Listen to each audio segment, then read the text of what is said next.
Ethan's cargo shuttle limped through the dark like a tired firefly, engine stuttering after a micrometeor storm tore open the port thruster. Sparks burst across the control board, alarms wailed, and the cabin smelled of burnt plastic. But Ethan kept calm. Panic killed faster than vacuum. He tightened his cracked flight helmet and scanned star charts. The only object big enough to catch him before the reactor overheated was a nameless gray moon. At the edge of the Levy system, closing his eyes for a heartbeat, he fired the last maneuvering jets. The shuttle began a slow spiral, bleeding speed. While superheated metal hissed outside, every kilometer felt like a year. Instructors once said the stars judged a pilot's skill in such moments. Ethan now understood. From low orbit the moon looked dead, no water, no lights, no signals, only endless basalt plains scarred by ancient impacts. Even so, its gravity slowed the shuttle enough for a brutal landing. Metal shrieked as the hull plowed through gray dust, throwing up curtains that glittered under distant starlight. When silence returned, the ship lay half buried. Life support down to 16 hours and both beacons fried. If comms stayed dead, no one would find him in time. Accepting the odds, he took a lamp, a pressure patch kit, and an old service pistol. Rumor claimed nothing lived here.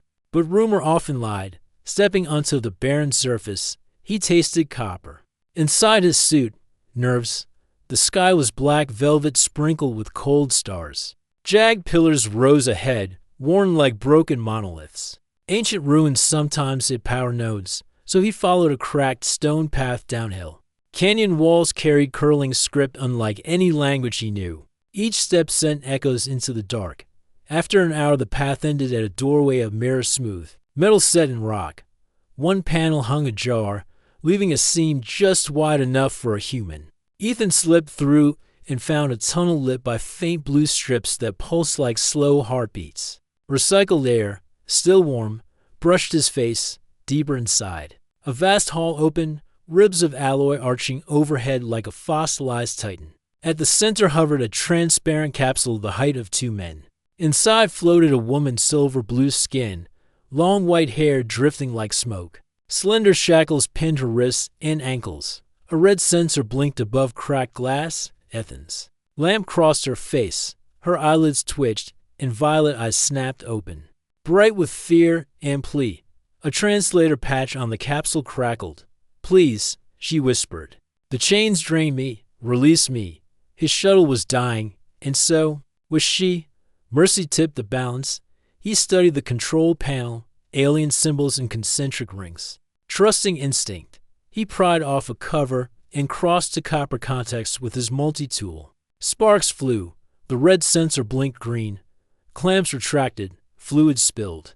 And the capsule split like a chrysalis. The woman sagged into his arms, lighter than expected.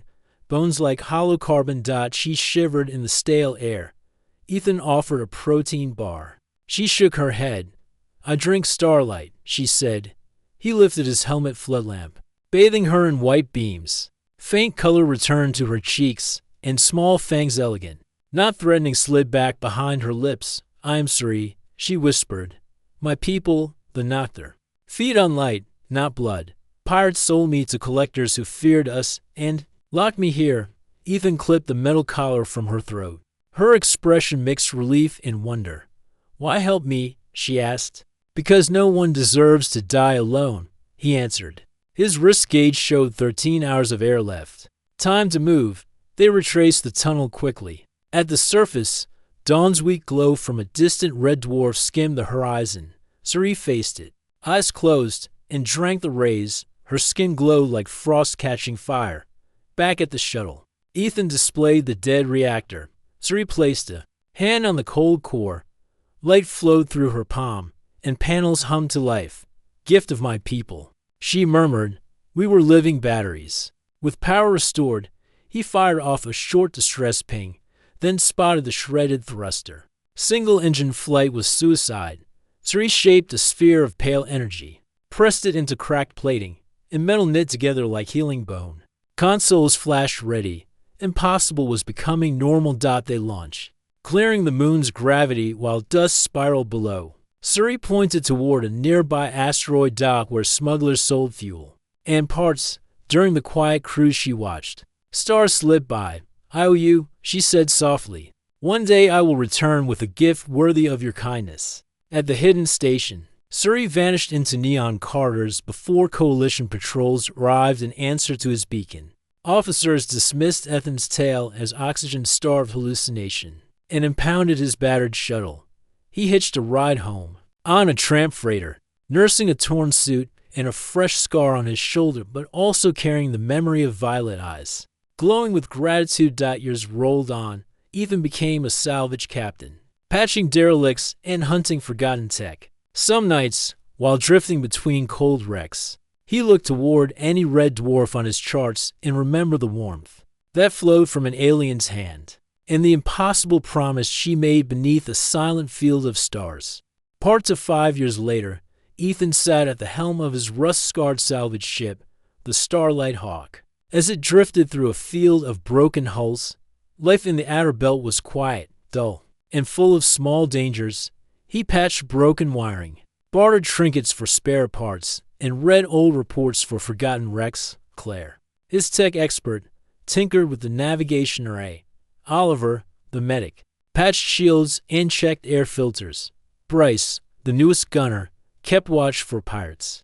They had become a family of sorts, bound by shared risk and the promise of a big score. Ethan still carried the memory of Ceres's violet eyes, but he had not seen her since the day she healed his shuttle's core. Sometimes, late at night, he wondered if she had survived or if he had imagined her gift. One afternoon, Claire called, out over the hum of the reactors, "Captain, I'm getting an odd signature on long-range sensors." She tapped the console.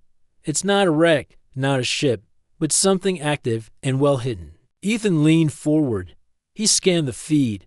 Tiny blips flickered against a web of debris. Oliver closed his datapad. "We should check it," he said in his calm voice. "It could be tech worth a fortune." Bryce clicked his jaw guard into place, or trouble. He muttered.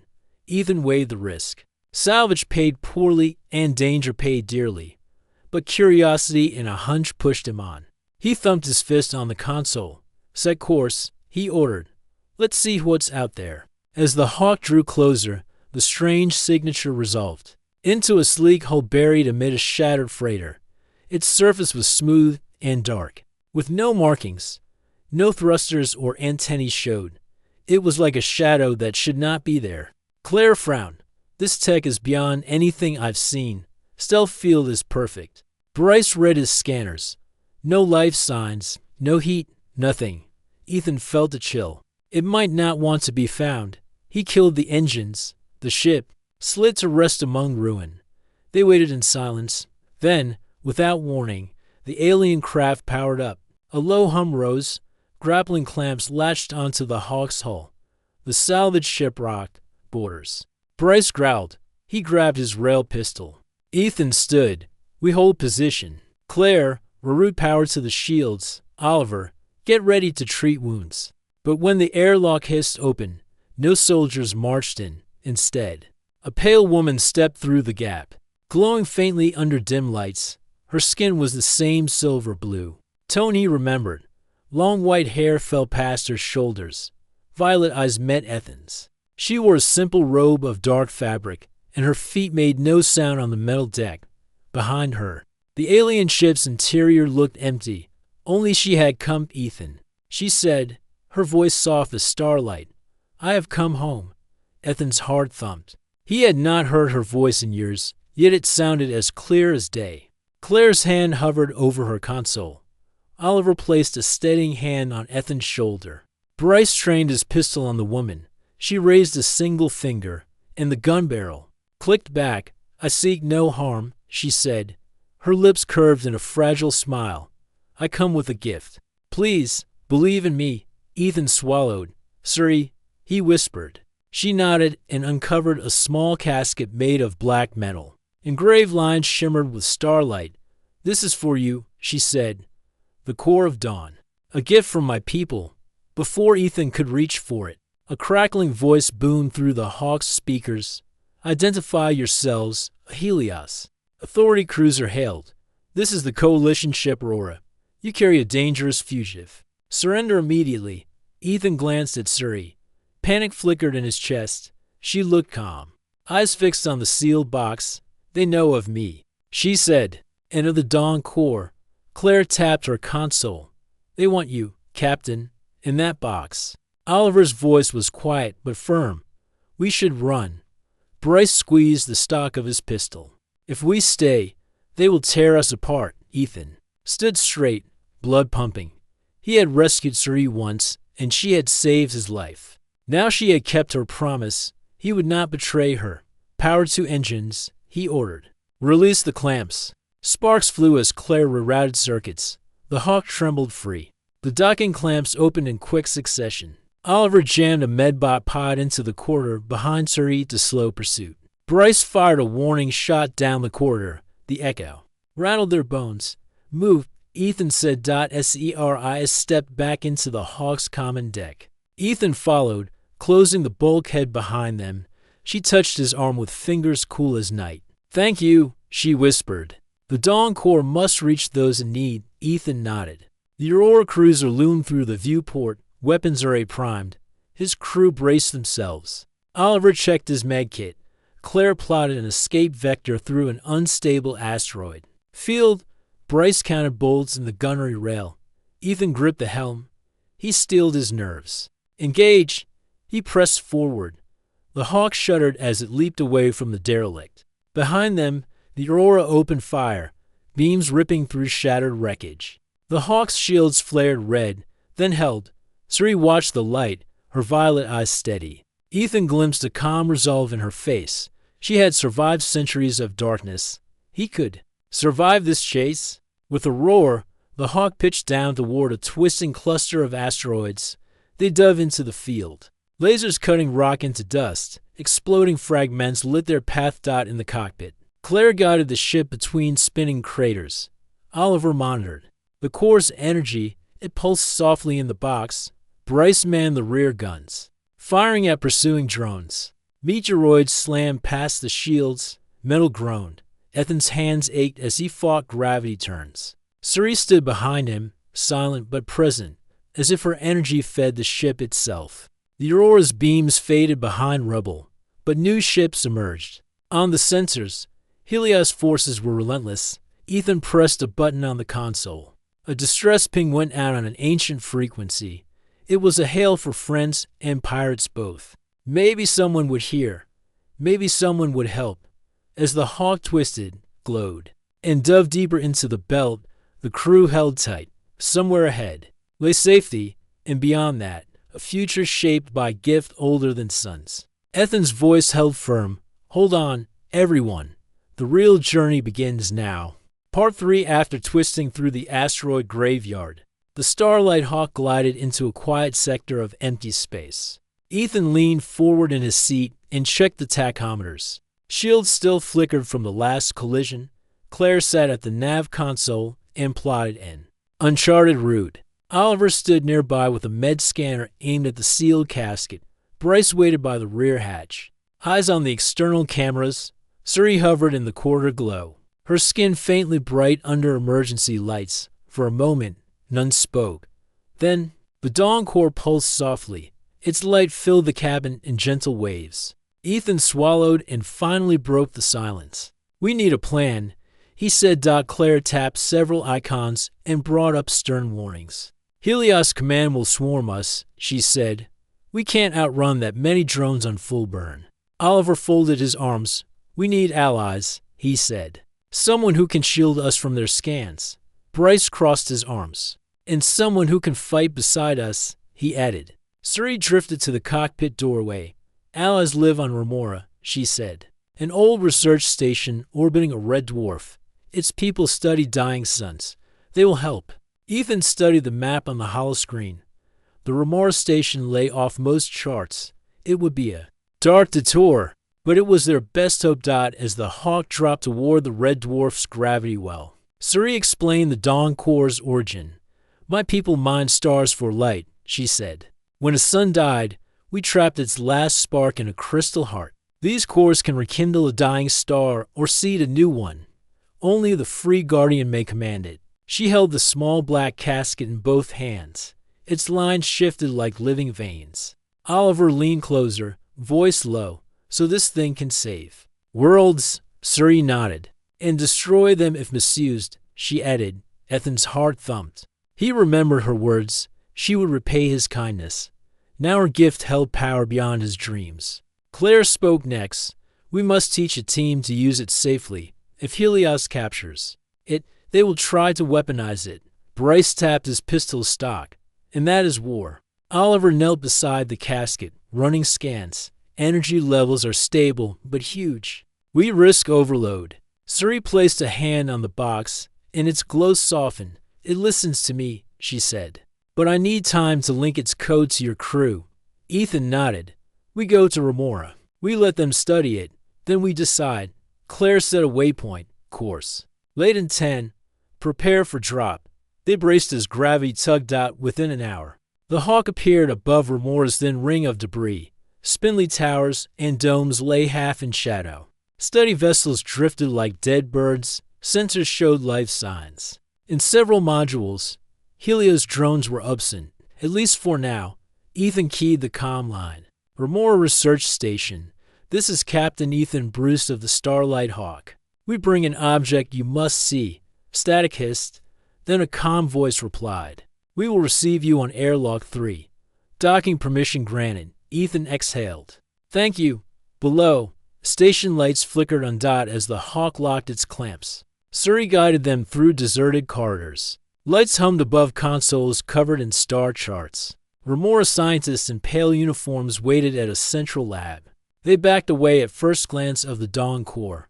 Their leader, Dr. Ellentor, raised open hands. We feared such tech was myth. She said, You brought it to life. She studied Suri. Glad you survived. Suri bowed her head. You kept my memory safe. Ellen gestured to a secure chamber. We will test the core under safe conditions. You are honored guests. Ethan offered the casket. Helios' command cut through the lab's comm shields. Surrender the fugitive vampire and the Dawn Corps, boomed their voice. This is your final warning. Ellen tapped her console. Our shields block external hack. Stand by. Claire returned to the Hawk's pilot seat. We can't hold them forever. Dr. Tor looked at Suri. Your bond can stop them. Suri met Ellen's gaze. I can channel core power through my own life force. We might hold a shield. Ethan's jaw clenched. Then we do it together. The crew moved into the secure chamber. Its walls were thick alloy. A dome of force glowed at its center. Ellen placed the casket on a plinth. Wires ran from it to nodes in the dome. Oliver and Claire checked each connector. Bryce stood guard at the door. Suri walked to the plinth and rested her hands on it. The core pulsed bright. Waves of energy filled the room. Outside, drones clashed on shield barriers. Their lasers beat like rain against glass. Inside, Suri hummed and closed her eyes. Ethan knelt beside her. We need to know it will not shatter, Ethan said, voice soft. Suri opened her eyes, violet light shining. It obeys the one who freed its guardian, she said. And I will protect it. She pressed her palm to the core. Its surface rippled like water. A shock of light drifted through the dome. The room shivered. Wires sparked. Claire shouted over the hum. Core stable. Energy rerouted to shields. Bryce reported from the door. Drones retreating. Moments later, the Remora dome shone like a pearl against red-starred glow. Helios ships hovered beyond shield reach. They could not breach the dome. Ethan rose and looked at Suri, her eyes calm. You did it, she nodded. And now the Dawn Corps is safe for a time. Dr. Tor patted Ethan's shoulder. Remora will guard it until a council can decide its fate. Oliver smiled. We get rest. Bryce lowered his gun. Claire relaxed her grip. As the Hawk prepared to drop out of orbit low on Remora, Ethan stared at the red dwarf through the dome window. Its light was steady, warm. He thought of the dying systems that might live again. Suri drifted beside him, hand brushing his own. The Corps' gift was more than a tool. It was hope, and the journey was only beginning.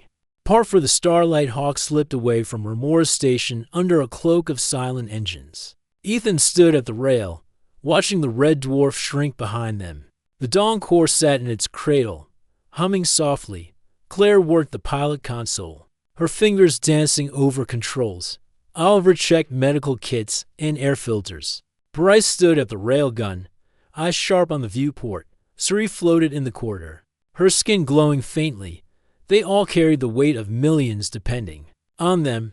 The next stop was the Kalina colony, a mining world clinging to life around a dying red dwarf. If the core could not reach that star soon, the world would freeze into days. The journey through the Izzy Belt was rough. Chunks of rock and ice drifted in gaps of empty space. The Hawk's shields flared as small meteoroids struck, Ethan told. Claire to ease throttle and follow a hidden path through the belt. Sparks lit the hull overhead. Suri touched the wall, her calm presence like a cool breeze. The star's last ember waits, she said. Ethan nodded. We must move quickly. Oliver checked the core's housing. Its energy is stable, but we cannot delay. Bryce loaded extra charge packs. The crew prepared for the final run. Far ahead, holo images glowed in Claire's console showing a Helios cruiser blocking the hyperlane exit. More drones hovered near the Oasis jump point. Commander Vasquez's voice crackled through the Hawk's speakers. Stand down. You carry forbidden tech. Surrender or be destroyed. Ethan clenched his jaw. Surrendering meant handing over. The Dawn Core. He would not betray Suri or a world that trusted them. He keyed the commute. Course for the Red Dwarf's gravity well, he ordered. Claire plotted a route that skimmed dangerously close to the star's corona. We should not try this, she warned. Ethan's voice was firm. We have no choice. As they entered the star's gravity field, the Hawk trembled under shifting forces. Orange plasma streaked the viewport. Heat flared on the hull, and shields glowed bright blue. Ethan gripped the console. Hold steady. Suri stood behind him. Hands pressed together. I can channel some of the core's power to reinforce shields, she said. Ethan looked back. Do it. She closed her eyes. Pale light flowed from her palms into the core's housing. The humming grew louder. The shields flickered steady. Claire guided them past a ring of coronal flares. Small bursts of fire danced. Round the ship, Bryce fired warning shots at chasing drones. Bolts sizzled into the plasma, fading like fireflies. The Kalina colony came into view, a crescent of domes on a dark moon. Lights flickered on the surface. Heat vents glowed red. Below, miners walked sealed corridors, faces drawn with fear. Tanks of water and air dwindled. The star's death meant their end. Ethan felt a knot in his chest. He turned to Suri. We dropped the core into the star's heart. She nodded and opened the casket. The black crystal floated above her hands, pulsing. I will guide it, she whispered. You must merge your will with it. Ethan swallowed and took the crystal. Its surface felt warm under his gloves. Claire locked the Hawk to a gravity tether at the Starface station, a relic of old mining efforts. Thick beams and platforms stretched toward the corona. The station shuddered under solar wind. Bryce anchored. External cables.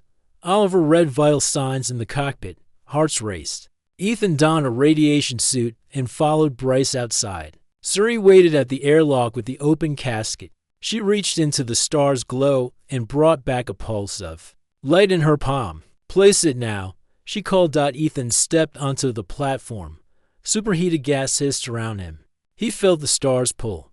With trembling hands, he placed the core into the Starface docking tube. Wires snapped into place. Suri laid her hands on the housing. Starlight flowed through her, into the crystal. Ethan knelt beside it, hand on the cold metal. He focused on the day he freed her, on kindness and trust. The core reacted. Energy arced along the wires. A shockwave of light burst through the tube. Alarms screamed. Back inside the Hawk, Claire saw the star flare. Dawn washed across the viewport. The red dwarf brightened to gold. Shields held against. The surge. Drones scattered. The Helios cruiser's weapons fizzled out on the colony moon. Lights surged back on. Heat vents glowed and open doors hissed warm air. Breath caught in many chests. Ethan and Bryce raced back to the airlock as the station trembled. Suri helped guide them home. Once aboard, Oliver rushed to check their suits. The core's hum faded, but the star's new warmth carried through the hull. Ethan stared at the viewport, eyes wet. "We did it," he whispered. Suri stood beside him, glow fading to normal. "Your heart guided it," she said. The colony sent a hail of thanks and offers to help. Holo images showed miners cheering under the sky's new light. Remora scientists praised the Hawk's crew. Helios command went silent. The council could not ignore a world saved by human hands. Ethan's crew sat together at the rail, tired, but alive. Suri reached for Ethan's hand. He took it, feeling her warmth. The Dawn Corps' first gift was hope reborn, and the journey would continue, led by kindness and courage. Part 5 news of the Kalina colony's revival spread across the belt like wildfire. Miners lit beacons in thanks. Farmers celebrated under the new star glow. Families hugged on freezing worlds that still drew warmth from Kalina's light. Holo feeds. Show crowds cheering the Starlight Hawk as a savior. Yet behind the scenes, the Galactic Council met in tense chambers. Helios Authority argued that no human or vampire should command star-making power. In a single vote, they declared Ethan, Bruce and his crew interstellar outlaws. Captain Ethan watched the announcement from the Hawk's bridge. Claire paused her repairs. Oliver closed his medical ledger.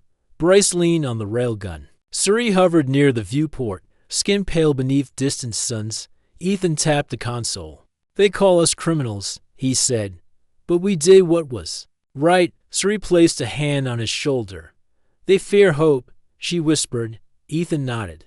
"Then we give them more." They set course for the Velen system, another red dwarf dying fast. Remora scientists had sent a secure message with coordinates of a dormant core field. In the Crimson Nebula beyond Velen, the field lay hidden in a web of vine storms.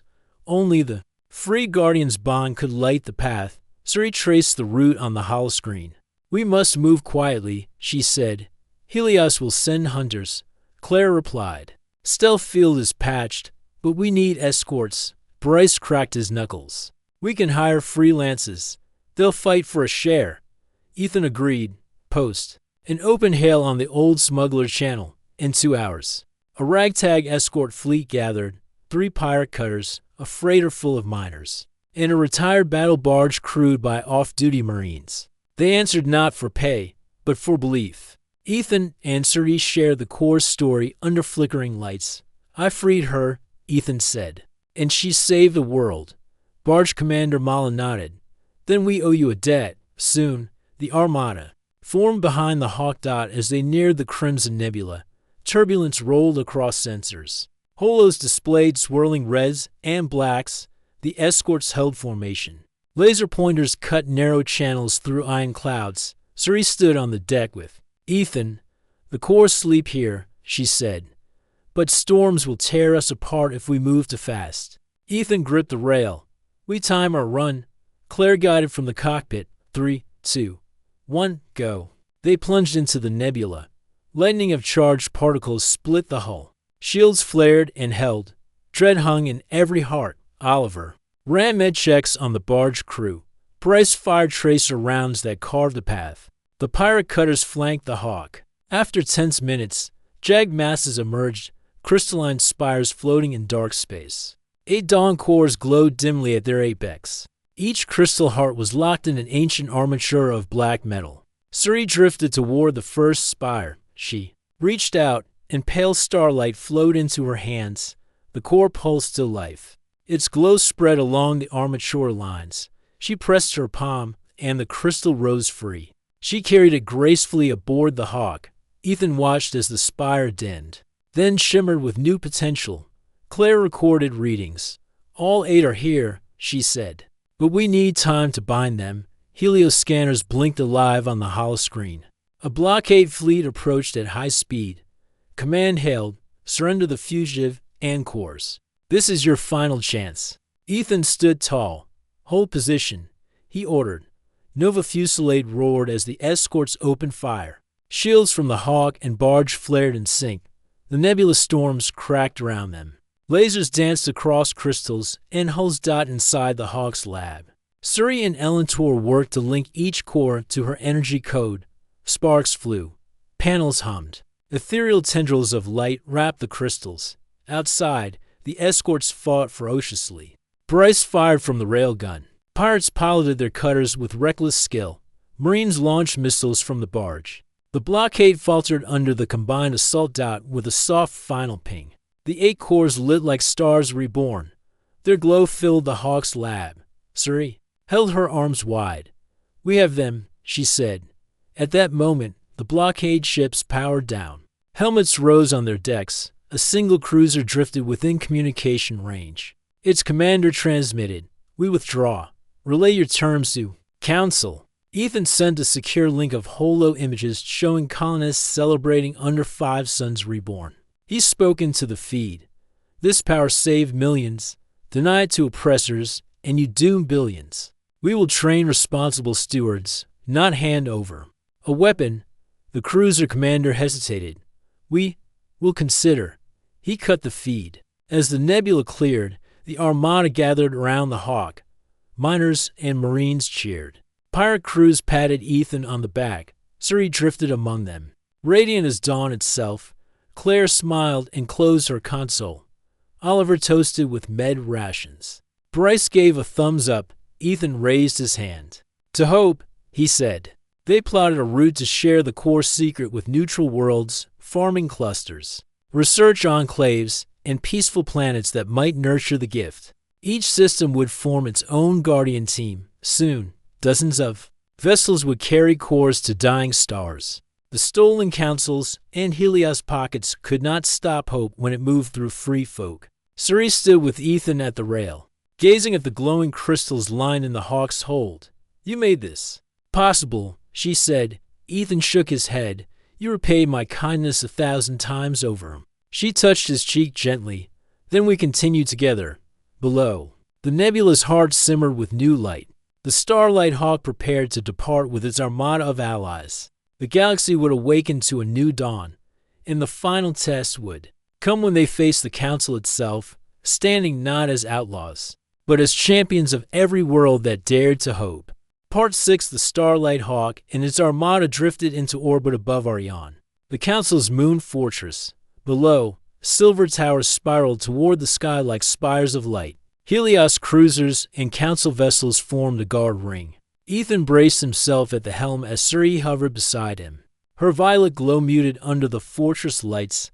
Claire ran final checks on the core's containers. Oliver loaded med kits into a cargo bay. Bryce readied the escort pilots. They all felt the weight of what lay ahead, a meeting with the Galactic Council itself, to share or to lose the gift that had changed so many worlds. They docked at a low platform beneath the council hall. Marble floors gleamed, and banners of many species lined the walls. At the chamber entrance, delegates in robes of deep blue and white waited.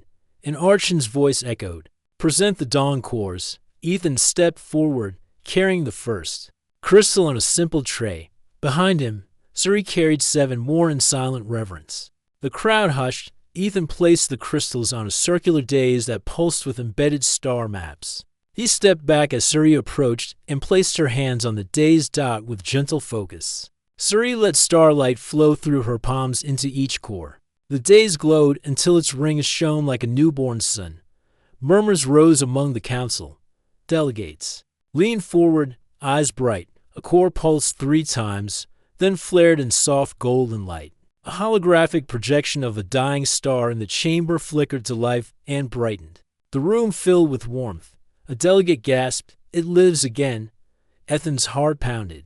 He watched as hope spread across every face in the Assembly. Council Speaker Talion raised his hand. "You have shown us proof beyond doubt," he said, "but we fear power without guardrails." A pause followed. Claire stepped beside Ethan. "We propose the formation of a Star Steward Alliance," she said. "Each core stays locked until a bonded guardian and council-certified teams stand ready." Oliver added, "Remora Station will serve as training ground." Bryce spoke. "Last, no single faction may claim a core. All must obey shared rules." The delegates exchanged glances. The proposal sounded fair and simple. Distribute hope, not weapons. A murmur of assent built into applause. Arch and Jarek stood at the dais. "The council approves," he declared. "We establish the alliance and pardon these heroes." Cheers echoed. Ethan felt relief flood his chest. Suri bowed her head and whispered, "Your kindness guided me now. We guide the stars." She turned to the crowd. "Let no system die in darkness again." Her words settled over the hall like dawn itself. Official seals were stamped and codes sealed into each course field. A new body of star stewards formed, drawn from all major races. Suri accepted a formal post as ambassador between vampire worlds and human realms. Ethan was offered an honorary seat on the council, but he gently declined. He preferred freedom among the stars. Claire and Oliver received medals for their service. Bryce was named chief defender of the Alliance's fleet. Later, as the Armada prepared to depart, ferries arrived to carry cores toward distant dying suns. Scientists, engineers, and Guardians boarded. Ethan stood on the Hawk's rail with Suri at his side. They watched escort ships glide away into hyperspace lanes. Each vessel carried a core destined to save another world.